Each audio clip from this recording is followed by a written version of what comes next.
여러분 안녕하세요. 반갑습니다. 오늘도 상쾌한 하루 출발하셨으면 좋겠어요. 오늘은 부천 강연에서 증문즉설 하신 내용 읽어드리도록 할게요. 용서. 어릴 때부터 지금까지 상처를 주는 어머니를 어떻게 용서할 수 있을지 물은 북한에서 온 질문자에게 스님은 고문당한 경험을 들려주었습니다. 스님 답변입니다. 별일 아니라는 얘기를 해드리고 싶어요. 질문자는 스님은 이런 일 안 겪어봤으니까 그런 소리 하지 싶겠죠. 그랬더니 다시 질문자가 네, 그런 생각이 드네요. 다시 스님 말씀이십니다. 그럼 저도 얼마나 어려웠는지 한번 얘기해 볼까요? 질문자는 어느 날 갑자기 잡혀가서 고문당한 적 있어요?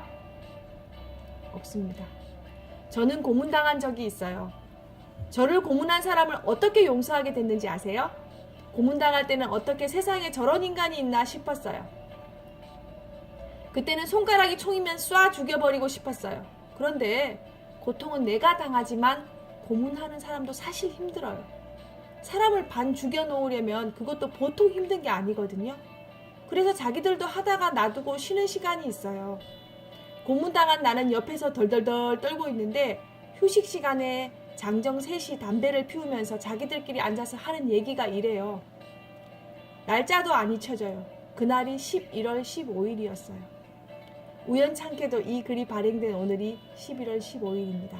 스님은 당시 기억을 영화의 한 장면처럼 자세히 이야기해 주었습니다.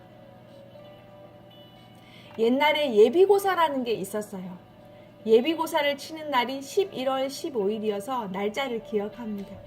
한 사람이 말하기를 오늘이 시험날이라 자기 딸이 시험 치러 갔대요. 그러면서 이러는 거예요. 우리 애가 시험을 좀 잘 쳐야 할 텐데 그래서 서울 근교에 있는 대학이라도 가야 내가 애를 대학이라도 보내지. 성적이 나빠서 지방에 가게 되면 내가 이 박봉에 어떻게 애 공부를 시키겠냐. 저를 고문할 때는 그 인간이 완전히 악마 같았는데 그 얘기하는 걸 들을 때는 악마가 아니라 여느 부모와 똑같은 사람이었어요.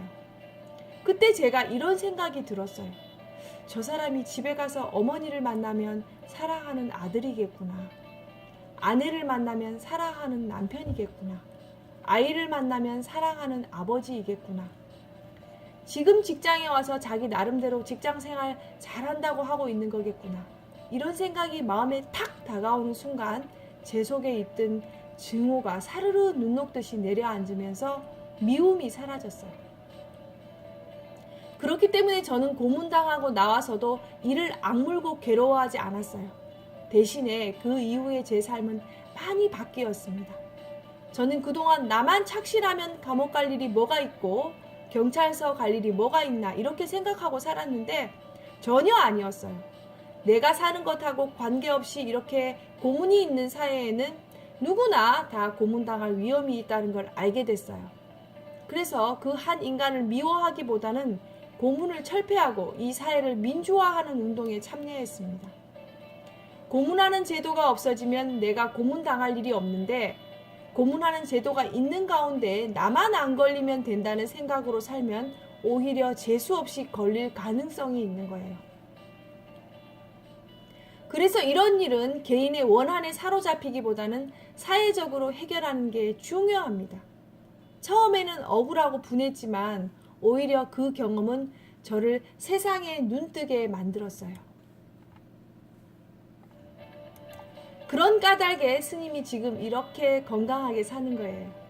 지금도 술만 먹으면 그 생각을 해서 그 자식 잡히면 죽여버린다. 그러면 스님의 인격이 참 문제잖아요. 질문자가 다시 질문했어요. 신은 인간에게 견딜 수 있을 만큼의 고통을 준다고 했는데 제가 견딜 수 있는 고통은 어디까지입니까? 스님 답변입니다. 신은 우리들에게 고통을 안 줘요. 당신에게 신이 지금 고통을 주는 게 아니에요. 당신이 스스로 고통을 만들어서 괴로워하고 사는 거예요. 어머니는 자기 산다고 몸부림쳐서 산 거예요. 그래서 그래도 나를 낳아주신 분이잖아요. 내가 원하는 수준의 엄마는 아니지만 그래도 날 낳아줬고 여기 와서 우리 아이도 봐주는 고마운 분이다. 이렇게 생각을 하면 내가 좋아요. 그건 신하고는 아무 관계가 없습니다. 아니면 계속 미워하면서 괴롭게 사시던가요? 엄마 원망했다가 이제 신까지 원망하네요. 주여 나에게 어디까지 시련을 주시겠습니까? 이러면서 원망하고 살 거예요? 예수님을 믿으려면 제대로 믿어야죠. 예수님은 자기를 십자가에 못 박아 죽인 사형수 2명을 두고 주여 저들을 용서하소서 이랬어요. 내일부터 교회 가서 크리스천이 되어서 주여 우리 어머니를 용서하소서 이렇게 기도하면 문제가 해결이 됩니다. 불교는 죄인이란 건 본래 없다 이런 사상이에요. 그러니 용서해 줄 것도 없어요. 질문자가 어머니에 대해서 자기 어릴 때의 생각과 경험에 기초해서 계속 매여 있는 거예요. 그런데 질문자도 애 낳고 키워보니까 엄마 심정이 좀 이해가 되죠? 어릴 때 마음에 상처를 입었다는 건 이해가 돼요. 그런데 어머니가 나쁜 사람은 아니에요. 딸은 엄마를 닮게 마련인데 엄마가 나쁜 사람이면 질문자도 나쁜 사람이에요. 그런데 질문하는 것이나 얼굴을 봐서 질문자가 별로 나쁜 사람같이 안 보이니까 엄마도 그렇게 나쁜 사람은 아니에요. 사는 게 힘들다 보니 돈이라 그러면 눈이 뒤집어지고 조금 영악하게 사셨을 뿐이에요. 그런 분이니까 안 굶어 죽고 잘 살 거예요. 내 것까지 빼앗아서 살려는 거 보니까 우리 어머니는 굶어 죽을 일은 없겠다. 이렇게 좋게 생각하세요. 알았죠? 질문자 네 감사합니다. 네, 이렇게 제가 답변을 드리긴 했지만 이건 사실 가슴 아픈 사연이에요. 북한에서 식량난으로 수백만 명이 굶어 죽으면서 일어났던 일과 그 비참함은 우리의 상상을 초월합니다. 딸을 2,000원에 파는 정도는 아무것도 아니에요. 그 악조건 속에서는 인간의 생존을 위한 어떤 몸부림도 다 있어요. 그걸 도덕적으로 나쁘다고 평가할 수만은 없습니다. 우리 남한에서는 그런 식량난이 있을 때 북한을 미워한다는 이유로 식량을 지원해줄 생각을 안 했어요. 저런 인간들한테 왜 식량을 주느냐? 북한에 쌀을 보내면 총알되어 돌아온다. 이런 식으로 반대를 했는데 그런 우리들의 악독함을 봐야 합니다. 사람이 죽어가는데도 그런 이념을 더 앞세우는 것은 좋은 자세가 아닙니다. 그가 아무리 나쁜 짓을 했다 하더라도 종교가 다르다 하더라도 민족이 다르다 하더라도 사람이 병들거나 굶어 죽으면 그를 돌봐야 해요. 이것이 예수님의 가르침이고 부처님의 가르침입니다. 질문자는 흘리던 눈물을 닦고 웃음을 보였습니다. 네, 여기까지 읽겠습니다. 저는 우리들의 악독함을 봐야 한다는 그 마음이 그 스님 말씀이 또 다가옵니다. 악독함. 네네. 잘 새기겠습니다. 오늘도 행복하세요. 저는 해피바이러스였습니다.